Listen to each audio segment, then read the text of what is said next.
My name is Wesley Close, and I'm an English Open Doors program volunteer. Latin American Studies with a concentration in economics. I actually graduated in May, and then I spent 3 months in Washington, D.C. It was a education research internship, just to kind of get some money and save up for this, and then I showed up in August. Yeah, I was here for 1 semester, so from August to November, and I was in Arica, in the Arica-Parinacota region. Well, I was looking at a bunch of different programs, just teaching abroad, but I knew I wanted to be in Latin America just because, that's what I studied in school and I really wanted to come down here. So that eliminated all the Asia and Africa programs that I found. And there are a lot of the programs were 2 to 3 years, and I wasn't sure if I wanted to dedicate myself at this point in my life for that long. So I really liked that the program was, I can choose 1 semester or a year. And then the fact that there was no program fee was also perfect. I found so many programs that I had to pay, and I just didn't feel comfortable doing that. So just the length, the region, and the no fee was the reasons why I chose here. It's definitely exceeded almost all the expectations I had. I kind of came in, I didn't have that many expectations just because I knew I was coming to teach. I didn't have much teaching experience, so I was I knew I was going to be thrown into the wolves. So when I got to Santiago and we had the training, I wasn't exactly sure how much training we were going to get or how little. So I was kind of expecting just to show up and, be put in the classroom and, make things up. But the training was, there's really no way to learn everything about being a teacher in a week, especially being someone straight out of college. It's just impossible. But just the tips that you guys have given us, those pretty much laid a foundation. I think the support was definitely the one of the best parts. Just from applying to actually being here, I always felt, even before I met the NVC, I felt supported and everything was always clear. From applying, I knew exactly what I needed to do, when all my paperwork needed to be in. Applying for the visa, on paper, when you look at the instructions, it's extremely complicated. But you guys gave us a step-by-step, template of how to do it, where to go. And then when I got here, just a general layout of how teaching is going to work, how the public school system, life in Chile, we knew what to expect for the most part. And then even while I was at my teaching site, there were times where I, had a question about my host family or a situation with my family that I didn't know how to handle. So I would call the NVC and, I would just, I would talk to Sandra or, talk to anyone just for 5 minutes, and you give me some advice and how to approach them. Just, be like, oh, maybe you should bring up this, or if you're not comfortable doing this, maybe offer something else. So I always felt like there was a communication there, and I always felt like everyone was always accessible, and the access was very useful and easy to follow. It is the northernmost city in Chile. It's about 20 minutes from the Peruvian border. I think it's about 200,000 people, and that consists of the city, and there are 2 valleys where a lot of Chileans live. But so it's pretty spread out, but it's a very, very, at least the main downtown city of Arica where I lived, that's relatively small. It's very, I would say, suburban-like. It's definitely not a big city. No buildings go over 2 stories. It's very, very relaxed, very not like Santiago at all. But yeah, it's a very small city, beautiful valleys, a lot of farming and agriculture. Family was really big. There were 9 people in the house, including me. Yeah, so I lived with my grandparents, my parents. I had 2 younger siblings, a 6-year-old girl and an 11-year-old boy, host cousin who was 13 or 14, and then my uncle. So yeah, crazy, really loud craziness all the time. None of them spoke Spanish except my host brother, because he was learning it in school, and he's had volunteers before, so his English is pretty good.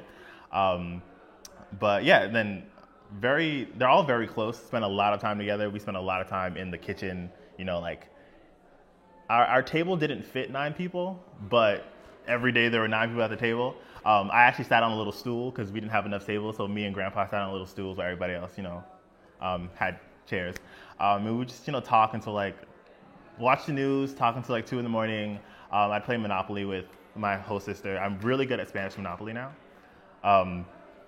Yeah, so it was a lot of people, a lot of fun, a lot of noise, but I love them. They're awesome.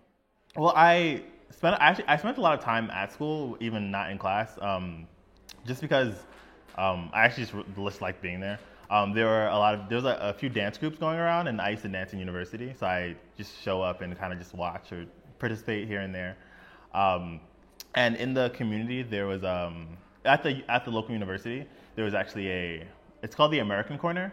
So the university students who are studying English, they would just kind of get together and there would be presentations about, American culture, about English books, things like that. So sometimes I would go in, just talk to the university students, just hang out with them.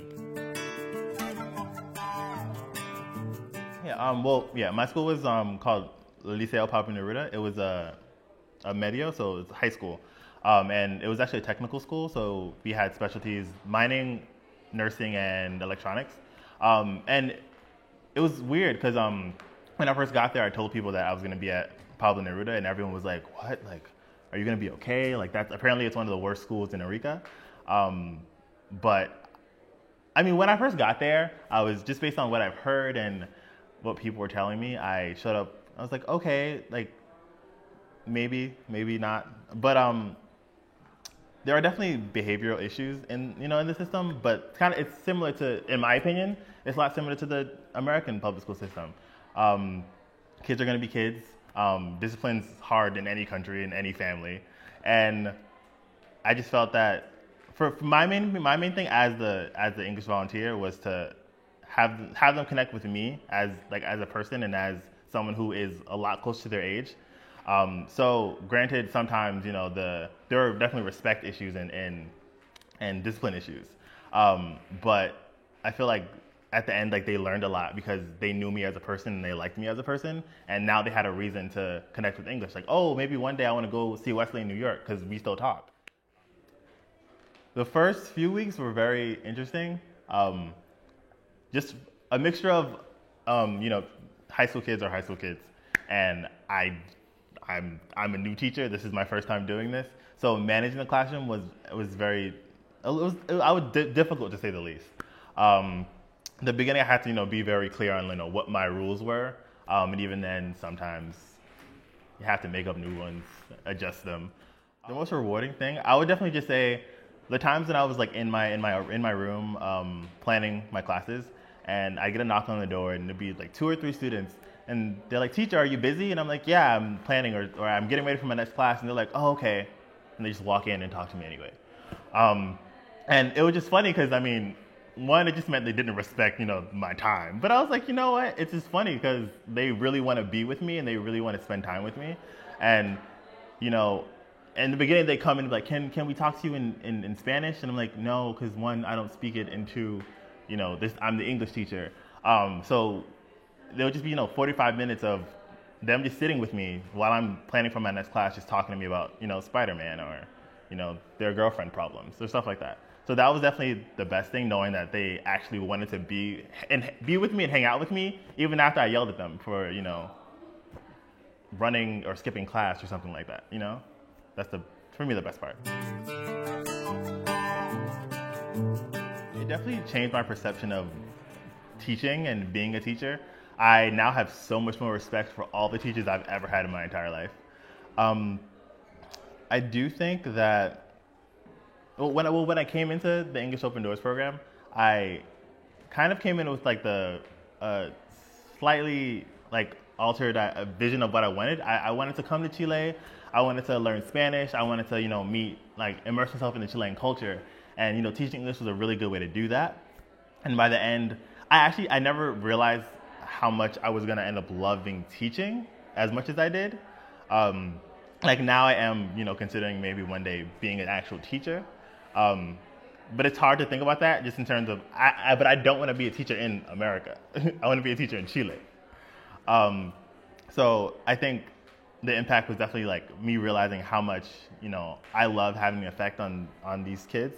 Because, now I just feel like they're part of me and like they're part of my family. Favorite part, off the top of my head, definitely my family. Um, I had this, okay, it's not really a love-hate relationship, but it's a family, Like some days I love them with all of my heart. Actually, like almost every day for the most part. There's some days I was just like, I can't take you people. I literally just can't stand you children, but that's how I feel about my sister at home and my mom, in New York. So like I realized that the reason they irked me so much sometimes is because like I genuinely love them. And at the end, my host brother was like, "Oh, like so." He asked his dad when at what age he can come to New York to visit me, and then his dad was like, "Oh, when you're 18." And his name was Matthias. He said, "But that's in 7 years," and he started crying. Um, so I think that was like the best, just knowing that and I don't know, but my response to him was, okay, you can wait 7 years, but in the meantime, I'll come back, so it's all good. And just, definitely the family, because I really got to bond with Chile in a way that a lot of people who come here as foreigners just don't get the opportunity to. And now I have two homes to come to. Well, I have my home in New York and my Chilean home. So yeah, I still can't explain the family experience. It's just something that is beyond words. I don't have solid plans yet, but I actually did some acting and musical theater in university, and I tried to incorporate that into my teaching, but it didn't really work because musical theater in Spanish doesn't really work out well. But just teaching, I realized that teaching is acting. Just being in front of students all day and being so like energetic and active all the time, and it just reminded me how much I miss being on stage and performing for people. So I'm thinking about when I get back to New York, possibly trying to apply for some schools to pursue that. But that's kind of like my short term. I think eventually, I feel like eventually I'm gonna come back to teaching. I don't know at what age, I don't know when, but right now that's my focus for like the next. That's my nearsighted focus.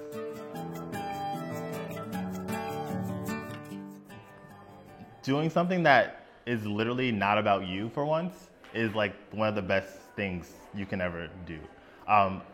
Being in college, spending the last 4 years focusing on me, like my degree, my extracurriculars, my summer internships, just transferring over to waking up every day and, every single hour of your life is dedicated to your students or your host family or, your extracurriculars like in the community or in your school. Like I've had no me time for like almost 5 months, and I'm okay with that. Like it was the best 5 months of my life.